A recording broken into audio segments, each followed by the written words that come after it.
we do have a main topic for today. And our main topic today is we're going to do a full episode advice segment. Those of you who listen regularly will know that we take audience questions. This is a segment we call Gagany Gungles, or rather, Hugh called it that once after a couple glasses of wine, and now we're stuck with the name forever, apparently. But we normally do that in the last 10, 15 minutes of each show, and we really do depend on your questions coming in. So please do keep sending your questions and let us know if something's urgent. Otherwise, we'll often sort of space stuff out and we do, answer usually one a month. But we got a question that was so profound that we thought it could be the basis of a full episode's conversation. We looked at this question a couple times when thinking about putting other months' episodes together, and we were intimidated by it, honestly. And we both wanted more time to reflect. So I'm going to read this listener question now, and then I think you'll see why we think this is the opportunity to have a longer conversation. I would love, the reader writes, to hear you two talk about the sex that we cannot have. I have been missing that a lot in the queer and sex positive discourse. It seems like everyone knows which kinds of sex they want and how to get it, whereas I know that a lot of people's lived experiences are very different. Like what you talked about, considering beauty standards.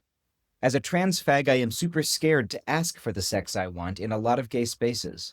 Sometimes I know I just need courage, but other times I need to accept the fact that some sex I just will not have. I have a lot of cis male gay friends who are extremely frustrated by the idea that it seems like the gay scene is easy access to sex, but that doesn't seem true to them at all. And that's the question.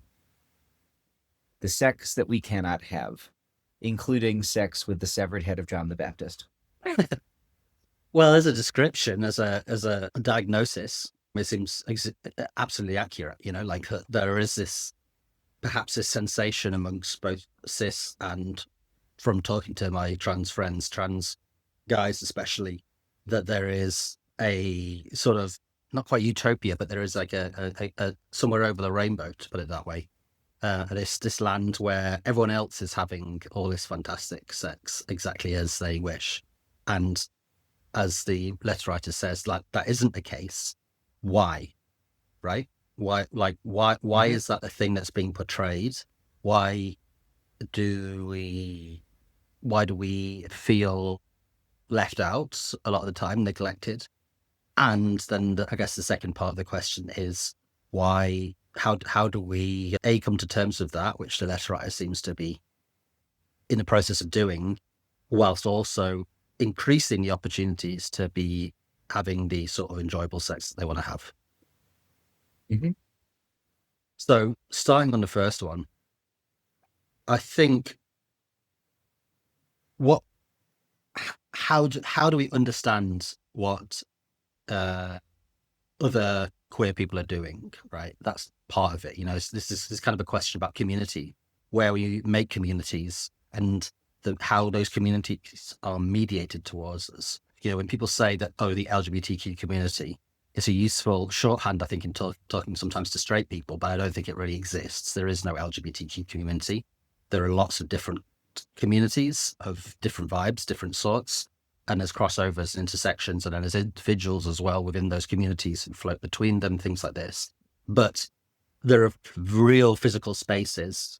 Then there is, I would say, probably like a space of like a lot of which happens online, doesn't happen so much in person anymore. Especially outside of like major cities, like a way that people like build a queer community is through social media and things like that. And then there are this other space, which let's say is like a sort of cruising spaces. And I mean that in terms of like both physical spaces and online spaces, where we also see various types of like self-representation. And I think it's kind of like in a mix between these different sort of cultural spaces and cruising spaces and community spaces that we get this impression of what other people are doing.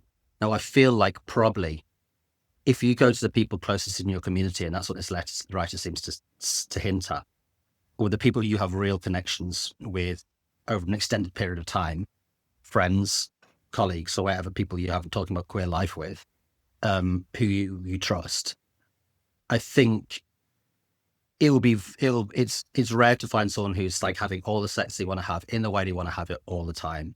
Like even someone who is having a lot of sex is probably not achieving necessarily like the sort of sex they want to have. They feel disappointment or, unmet needs and ambitions and stuff. So I think the first thing to do is to step back and say, like, probably none of us are having exactly the sort of sex life that we want to have. This is like the nature of desire.